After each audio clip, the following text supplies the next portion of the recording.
Okay, and I just got a text message. Let's see if that's Shelly. We're gonna have to do it on there until I get this figured out.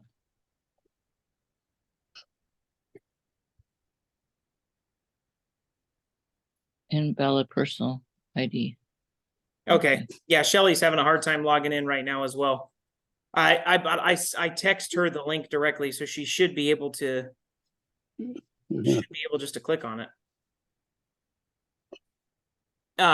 Okay. I'm gonna go ahead and get us started. Verify your age. Try anything. Right, anything.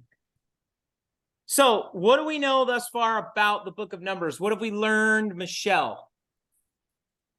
It was a census, right? It was a census of who? Of the Lord God. Yeah, it was a census of the tribes of Jacob, right? You guys remember that? Oh, can you guys see the screen or no? Is that what the problem is? Aha, that's what's going on.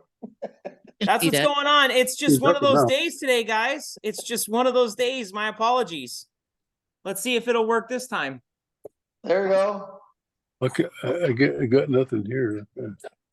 How about now?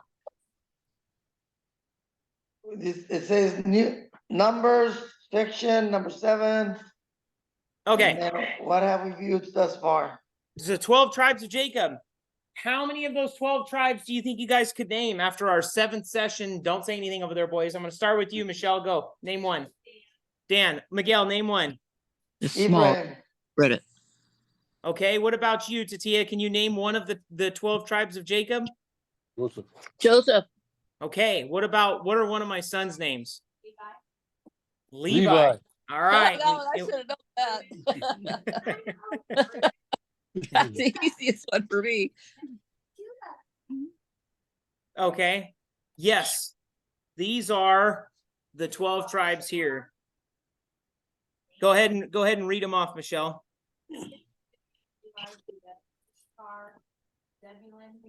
Read it loud so we can all hear it. Joseph and Benjamin.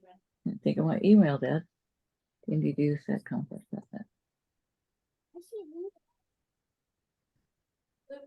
Okay.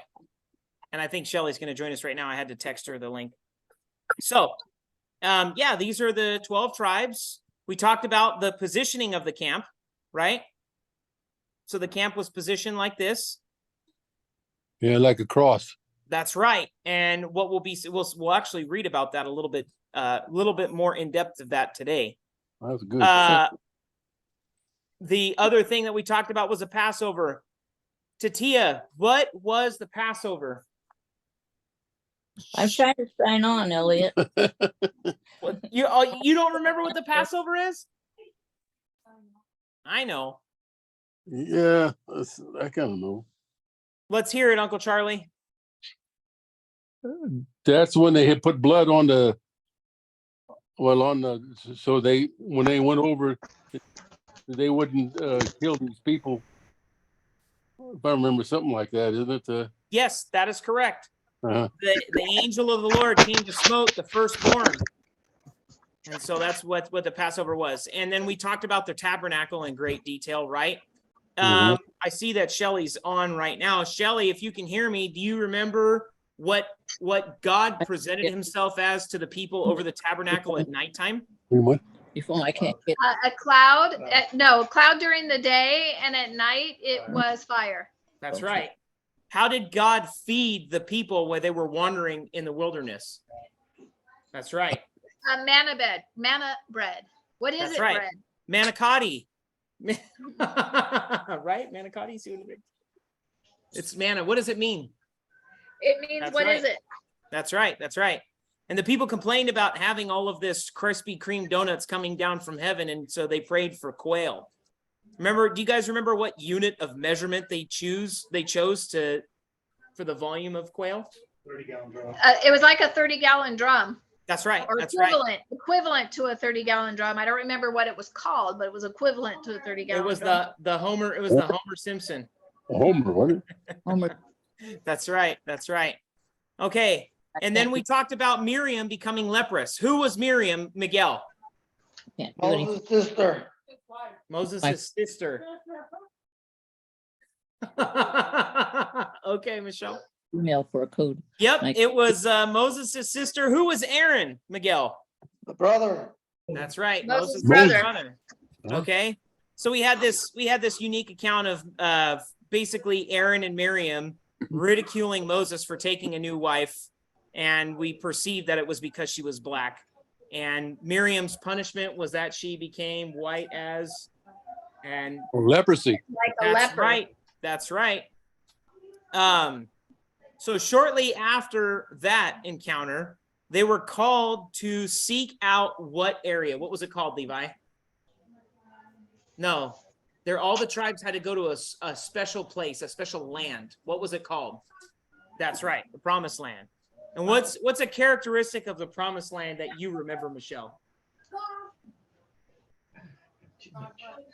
No, I said Michelle. You don't remember? something Dad, about- Dad says milk and honey. Yes, Milk it was a and honey, land that's flowing right. with milk and honey. The land was so abundant, it had these giant clusters of grapes, remember? It was so big that they had to be put on a staff and carried on the shoulders of men. What else was unique about the Promised Land? What was? It was beautiful, but what was the report? Mike normally gets this. They didn't like it. They complained about it. Did everyone complain? 10 out of the 12 complained. Good job. They complained that there were what in the land? The people are too big. Giants. Yes. The Nephilim were in the land, right? We talked about the giants. They were afraid because of the kings of Bashan. Og, the king of Bashan, he was a giant. Good job, guys. And then we talked about the tassels that were attached to the men's attire. We also talked about when the people were speaking out against God's decision to choose Moses, the sons of Korah. Remember the earth swallowed them whole with the sinkhole? Oh yeah. We talked about the red heifer, how it was a ceremonial animal that was used specifically for certain types of sacrifice, and how the Temple Institute has found this cow and is now breeding it actively. Then we talked about the split rock of Maribel, right? Something along those lines. Maribeth, right?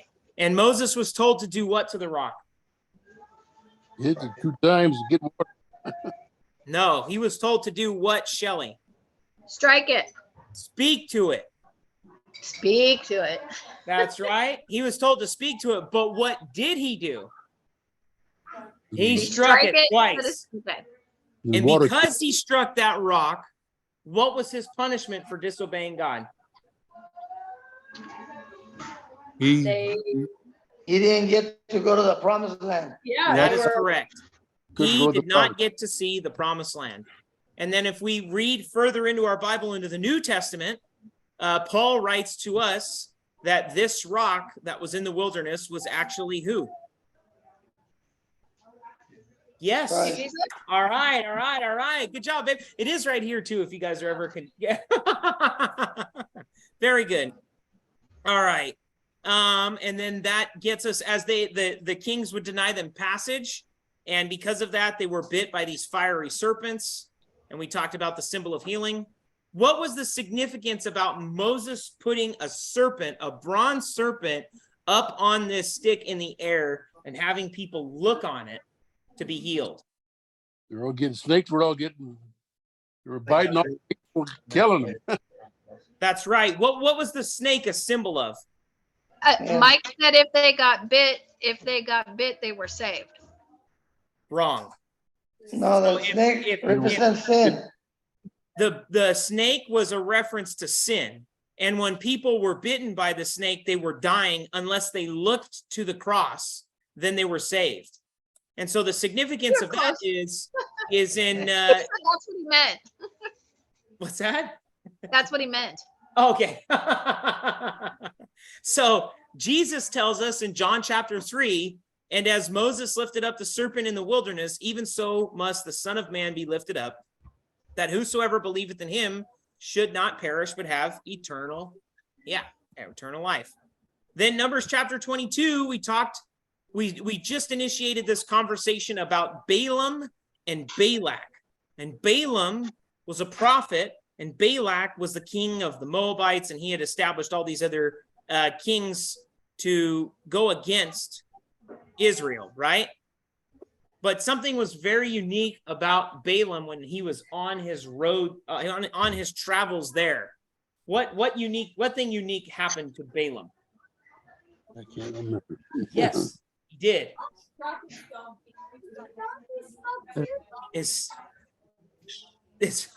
That's right. So we have this unique encounter where God opens the mouth of a donkey to speak to its owner. Yeah. Why are you hitting me? And he says, have I not been a good donkey to you? Yeah. So where we left off was with Balaam and Balak. The very last thing that we talked about was Balaam traveling to go see Balak after being warned by the Spirit of the Lord that he can only say what God says for him to say to the kings, right? So that gets us into chapter 23. And Balaam said unto Balak, build me here 7 altars and prepare me here 7 oxen and 7 rams. And Balak did as Balaam had spoken. And Balak and Balaam offered on every altar a bullock and a ram. And Balak said unto Balak, and Balaam said unto Balak, stand by thy burnt offering, and I will go. Peradventure the Lord will come to meet me. And whatsoever he showeth me, I will tell thee. And he went into a high place. And God met Balaam, and he said unto him, I have prepared 7 altars, and I have offered upon every altar a bullock and a ram. And the Lord put a word in Balaam's mouth and said, return unto Balak, and thus thou shalt speak. And he returned unto him, and lo, he stood by his burnt sacrifice, he and all the princes of Moab. And he took up his parable and said, Balak, the king of Moab, hath brought me from Aram, out of the mountains of the east, saying, come, curse me, Jacob, and come defy Israel. How shall I curse whom God hath not cursed? Or how shall I defy whom the Lord hath not defied? For from the top of the rocks I see him, and from the hills I behold him. Lo, the people shall dwell alone, and shall not be reckoned among the nations. Who can count the dust of Jacob, and the number of the 4th part of Israel? Let me die the death of the righteous, and let my last end be like his. And Balak said unto Balaam, what have you done to me? I took thee to curse mine enemies, and behold, thou hast blessed them altogether. And he answered him and said, must I not take heed and speak that which the Lord has put in my mouth? So this is this instance where Balaam is telling Balak, we'll build these altars and we'll see if God has something to say. So we see what God has to say, and Balaam actually blesses what would be perceived as Balak's enemies, or Israel, right? So Balak said to him, come, I pray with me unto another place, from whence thou mayst seest them. Thou shalt see but the utmost part of them, and shalt not see them all. And curse me them from thence. And he brought him into the field of Zophim, to the top of Pisgah, and built 7 altars, and offered a bullock and a ram on every altar. And he said unto Balak, stand here by thy burnt offering, while I meet the Lord yonder. And the Lord met Balaam, and put a word in his mouth, and said, go again unto Balak, and say thus. When he came to him, behold, he stood by his burnt offering, and the princes of Moab went with him. And Balak said unto him, what hath the Lord spoken? And he took up his parable and said, rise up, Balak, and hear. Hearken unto me, thou son of Zippor. God is not a man that he should lie, neither the son of man that he should repent. Hath he said, and shall he not do? Or hath he spoken, and shall he not make it good? Behold, I have received commandment to bless, and he hath blessed, and I cannot reverse it. He hath not beheld iniquity in Jacob, neither hath he seen perverseness in Israel. The Lord his God is with him, and the shout of his king is among them. God brought them out of Egypt. He hath, as it were, the strength of a unicorn.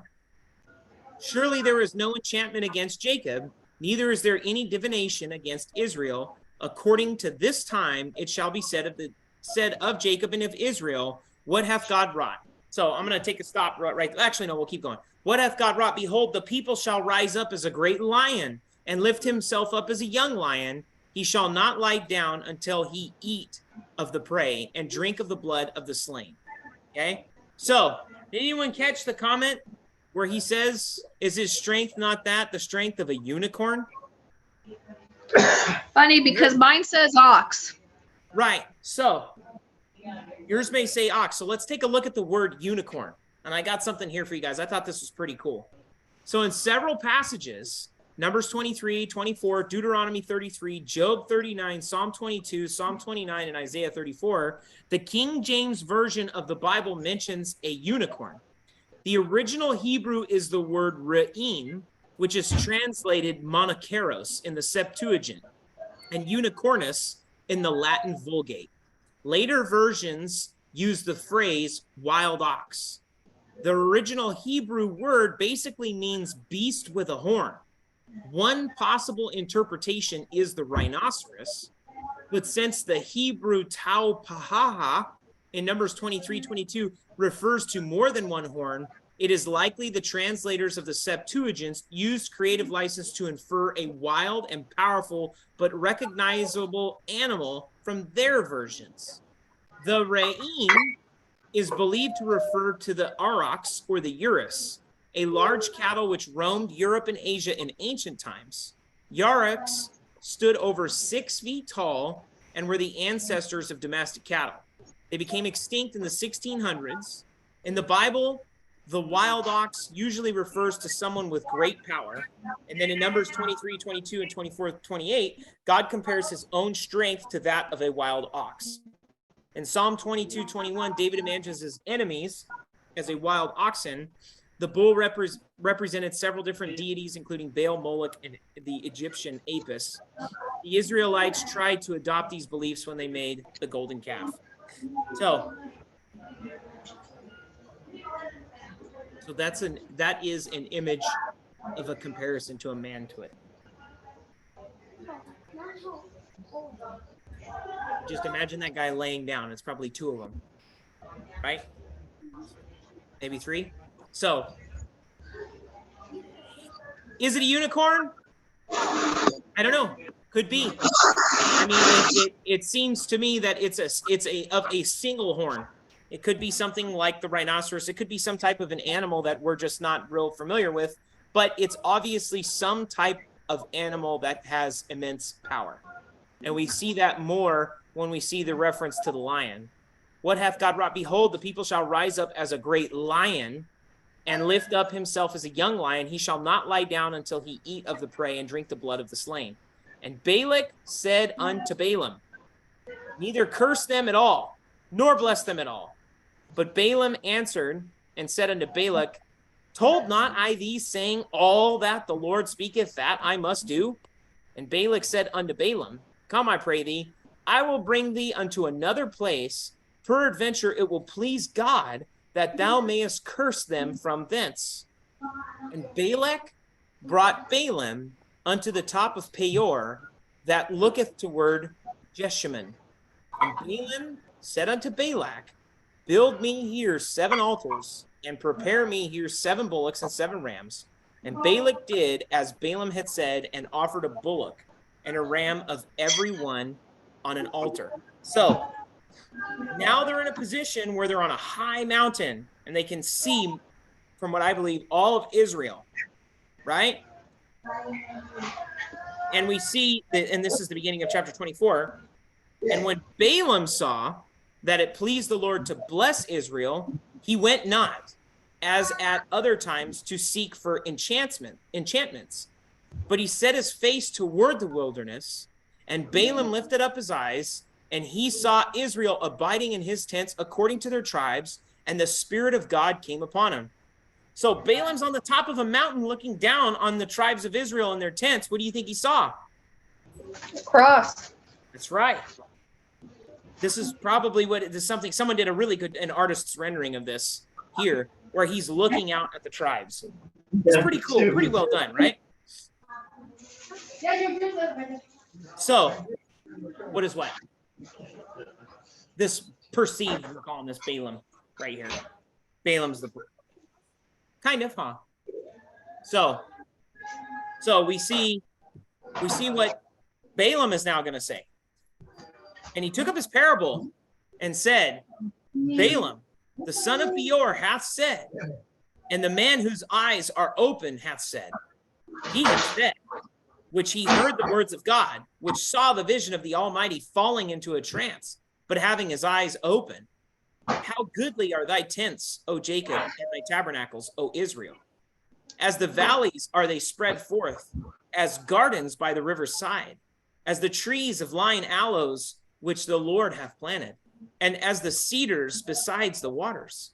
He shall pour the water out of his buckets, and his seed shall be in many waters, and his king shall be higher than Agag, and his kingdom shall be exalted. God brought him forth out of Egypt. He hath, as it were, the strength of a unicorn. He shall eat up the nations of his enemies. He shall break their bones and pierce them through with his arrows. He couched, he laid down as a lion, and as a great lion, who shall stir him up? Blessed is he that blesseth thee, and cursed is he that curseth thee. And Balak's anger was kindled against Balaam, and he smote his hands together. And Balak said unto Balaam, I call thee to curse mine enemies, and behold, thou hast altogether blessed them these 3 times. So, if you guys were curious about what it means, the trees of lean aloes is trees of aloe wood. So we see here that Balaam was told. I'm going to keep going. I'm sorry. I don't want to say that yet. So this is Balak now responding to him, right? Therefore now flee thou to thy place. I thought to promote thee to great honor, but lo, the Lord has kept back thee from honor. And Balaam said unto Balak, spake I not also to thy messengers which thou sentest unto me, saying, if Balak would give me his house full of silver and gold, I cannot go beyond the commandment of the Lord to do either good or bad of my own mind. But what the Lord saith, that will I speak. And now, behold, I go unto my people. Come therefore, and I will advertise thee what this people shall do to thy people in the latter days. He took up his parable and said, Balaam the son of Beor hath said, and the man whose eyes are open hath said, he hath said, which heard the words of God, and knew the knowledge of the Most High, which saw the vision of the Almighty falling into a trance, but having his eyes open. I shall see him, but not now. I shall behold him, but not nigh. There shall come a star out of Jacob, and a scepter shall rise out of Israel, and shall smite the corners of Moab, and destroy the children of Sheth, and Edom shall be a possession. Seir also shall be a possession for his enemies, and Israel shall do valiantly. Out of Jacob shall come he that shall have dominion, and shall destroy him that remaineth in the city. And when he looked on Amalek, took up his parable and said, Amalek was the first of the nations, but his latter end shall be that he perish forever. And he looked on the Kenites, and took up his parable and said, strong is thy dwelling place, and thou puttest thy nest in a rock. Nevertheless, the Kenite shall be wasted, and Asher shall carry thee away captive. And he took up his parable and said, alas, who shall live when God doeth this? And ships shall come from the coast of Shittim, and shall afflict Asher, and shall afflict Eber, and he also shall perish forever. And Balaam rose up and went to his place, and Balak went also into his place. So, what are your guys' thoughts on Balaam? What do you think about Balaam? He was obedient to God, It seems like he was obedient to God, right? right? Yes, it was. So what kind of an impact do you think this had on his enemies? Because Balak had gathered all the other kings together because they were preparing to curse Israel or curse Jacob. And in this instance, all those individuals heard everything that Balaam had to say to Balak. So how do you think they felt about that? They're probably scared out of their mind, right? Right? So we just learned about Balaam. We learned about Balak. And I would say from just this chapter alone, or the last 2 chapters, that Balaam seemed to be a pretty good guy. It did seem like he was pursuing to be a prophet for hire, and he was trying to pursue riches in the way that he had the men stay twice, even though God said that he should have no part in this. But we see this unique interaction, and we get this prophecy that comes out of Balaam's mouth, right? So remember, these things don't happen in rapid succession all the time, right? There could be an expanse of a few years or something along those lines, but we're going to get right into what's going on. He's grabbing the glass, babe. What's going to happen to Israel. So Numbers chapter 25. And Israel abode in Shittim, and the people began to commit whoredom with the daughters of Moab.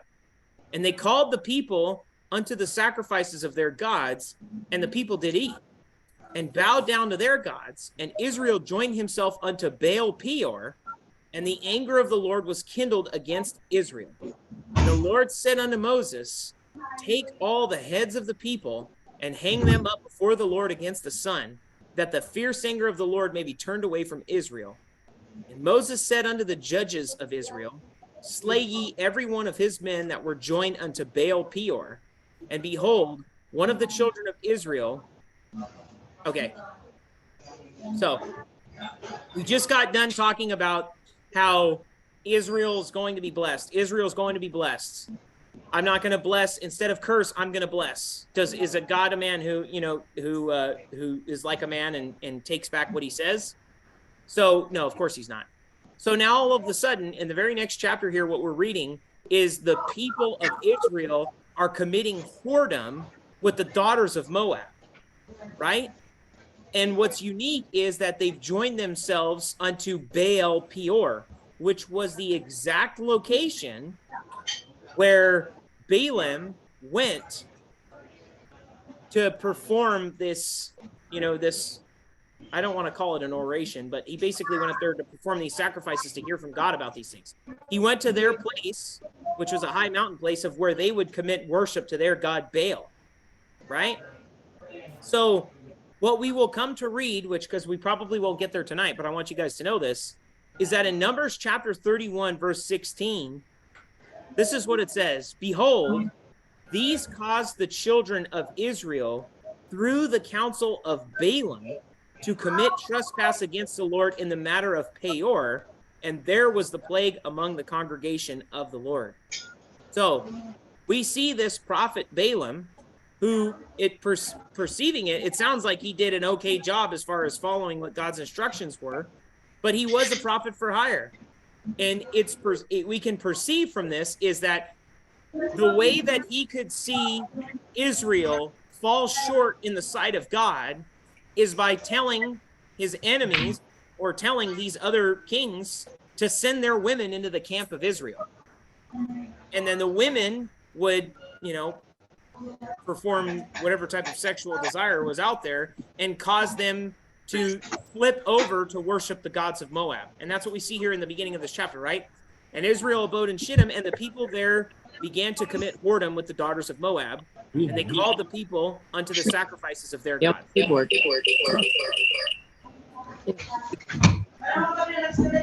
So if we continue, I think Tatia got her iPad up and running. I'm gonna mute one of yours, okay, Tatia? Okay, and I muted you, Shelly, by the way. I was getting some feedback from you out of nowhere. So we learn later on in the book of Numbers that Balaam was actually the one who taught the children of Israel to commit sexual immorality by taking into these women from these other countrymen, right? So what we're going to read right now is how graphic essentially it became. So where was I? I see it there. And Moses said, and Moses said to the judges, and Moses said to the judges of Israel, slay ye every one of his men that were joined unto Baal Peor. And behold, one of the children of Israel came and brought unto his brethren a Midianitish woman in the sight of Moses and in the sight of all the congregation of the children of Israel, who were weeping before the door of the tabernacle of the congregation. So essentially what's going on right here is Moses is telling them to judge the people for what they're doing. And while he's telling them this, at the door of the tabernacle, which remember the tabernacle was the meeting place where God would meet with people, where they would perform all these sacrifices so that they would be that they would be clean in order to commune with God, because their sin is what separated them, right? Right outside the door, this guy is essentially having relations with this Midianitish woman right in front of them, right in front of the tabernacle. And so it's going to really piss off Eleazar. So we're going to read that right here. It says, and the Midianitish woman in the sight of Moses, in the sight of all the congregation of the children of Israel, who were weeping before the door of the tabernacle of the congregation. And when Phinehas, the son of Eleazar, the son of Aaron the priest, saw it, he rose up from among the congregation and took a javelin in his hand, and he went after the man of Israel into the tent and thrust both of them through, the man of Israel and the woman through her belly. So the plague was stayed from the children of Israel, and those that died in the plague were 24,000. So this unique instance here, this man is acting out a form of judgment, and he spears these two through with one spear, and because of his act of righteousness against this egregious sin, the plague that was befalling all of the tribes is stopped. So we're going to read a little bit more about that. And the Lord spoke unto Moses, saying, Phinehas, the son of Eleazar, the son of Aaron the priest, hath turned my wrath away from the children of Israel, while he was zealous for my sake among them, that I consumed not the children of Israel in my jealousy. Wherefore say, behold, I give unto him my covenant of peace, and he shall have it, and his seed after him, even the covenant of an everlasting priesthood, because he was zealous for his God, and made an atonement for the children of Israel.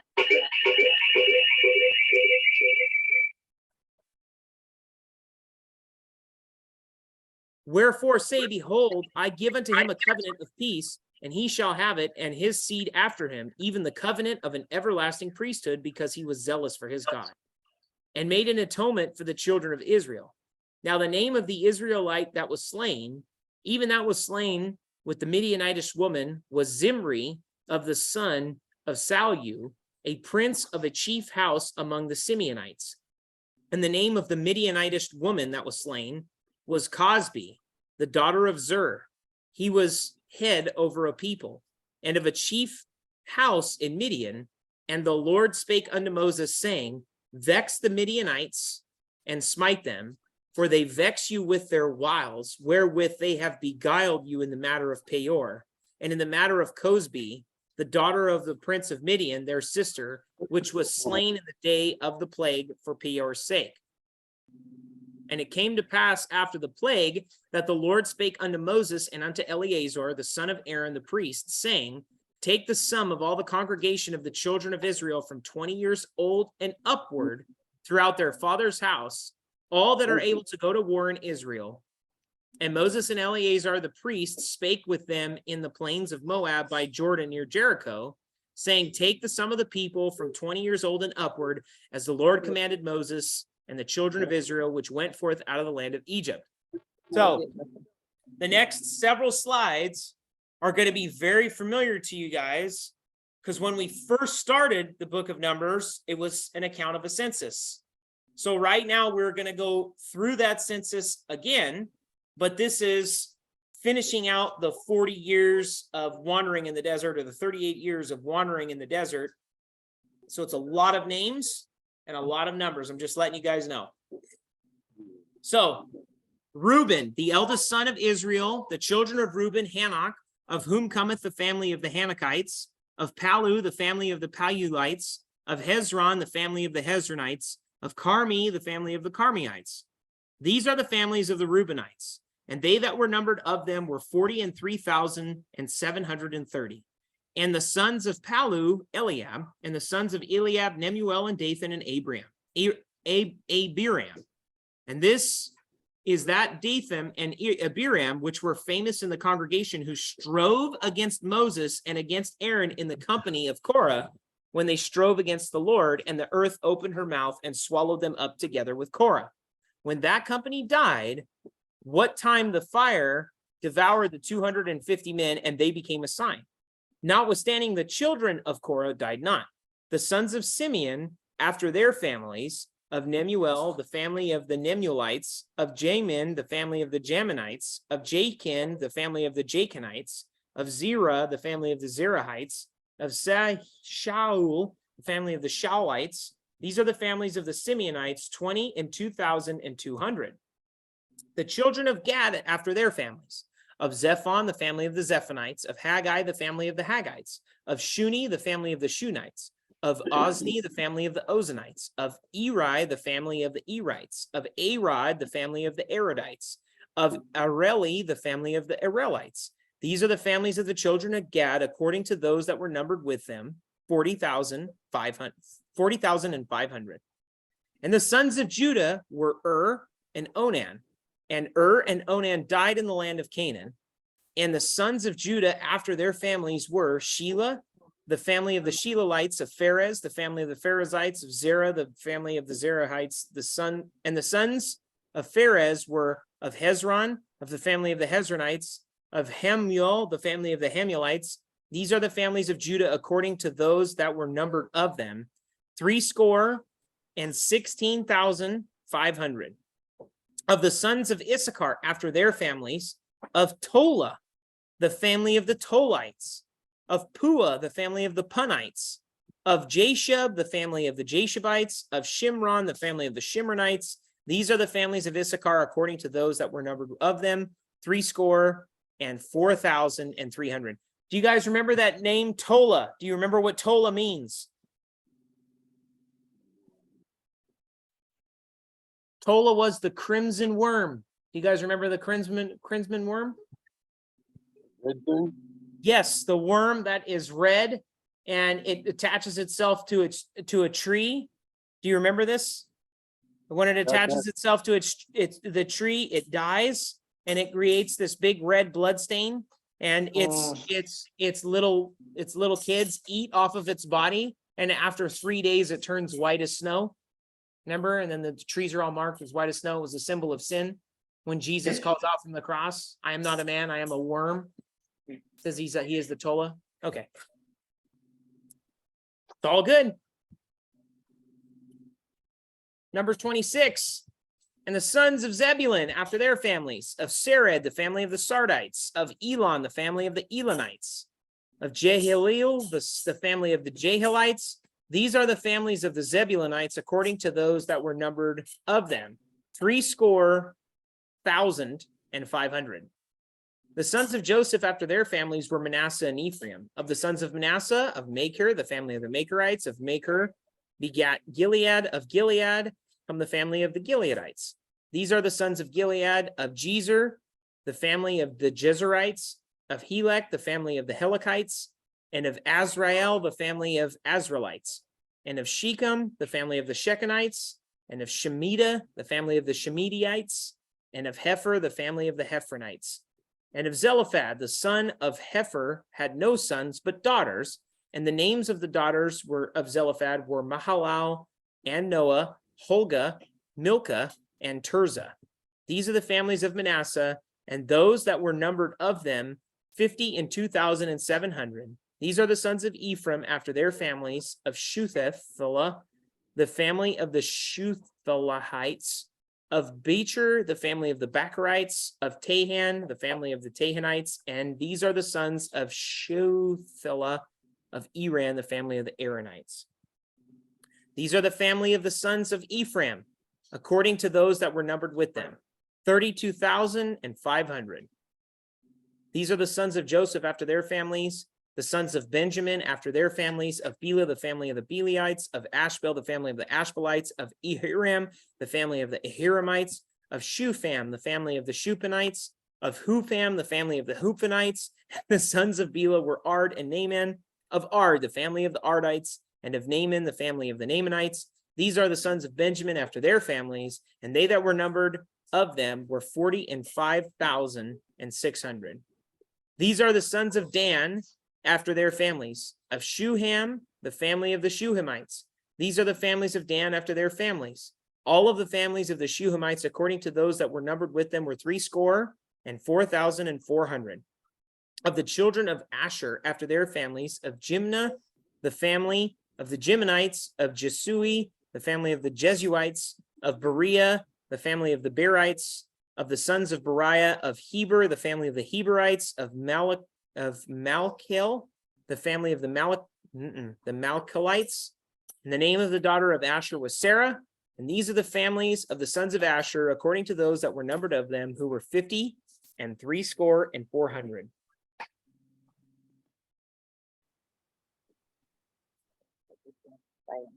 Okay.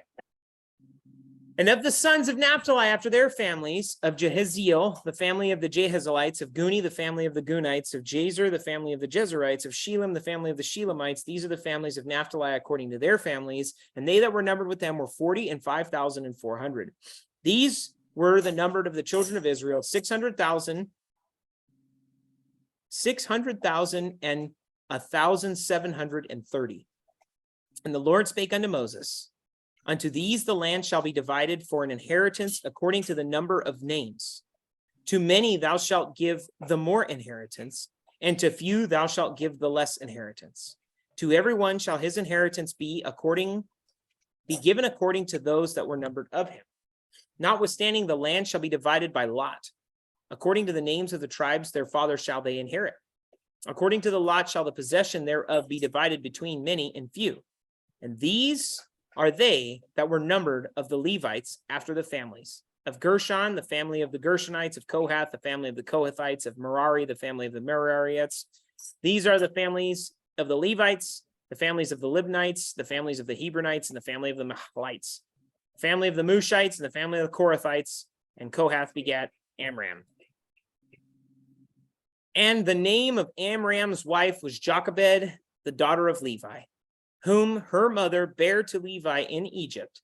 And she bare unto Amram Aaron and Moses, and Miriam their sister. And unto Aaron was born Nadab and Abihu, Eleazar and Ithamar. And Nadab and Abihu died when they offered strange fire before the Lord. And those that were numbered of them were 23,000, all males from a month old and upward. For they were not numbered among the children of Israel, because there was no inheritance given them among the children of Israel.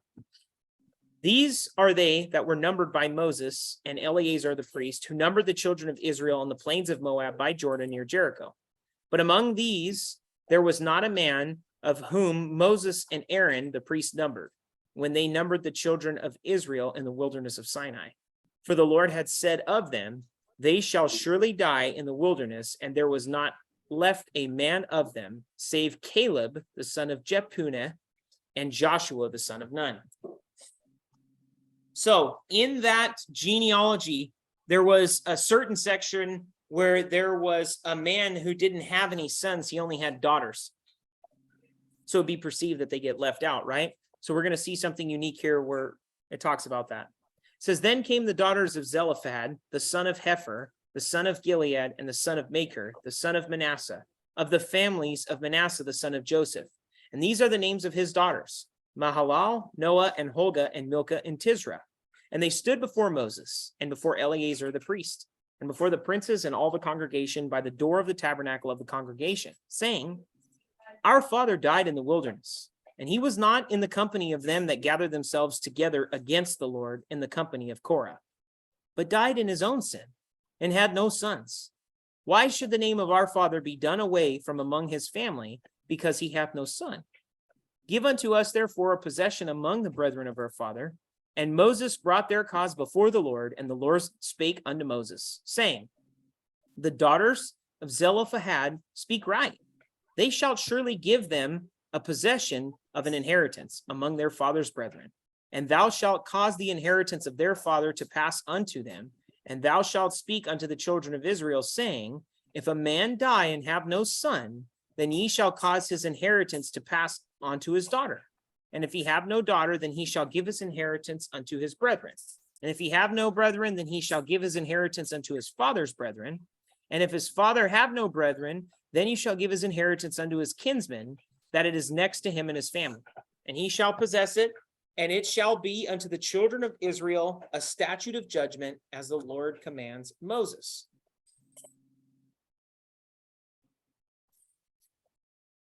All right, I'm going to stop there. Numbers chapter 27. And I'm going to shut this off here. Actually, I want to do this. How do I do this real quick? Hang on, guys. Whoa.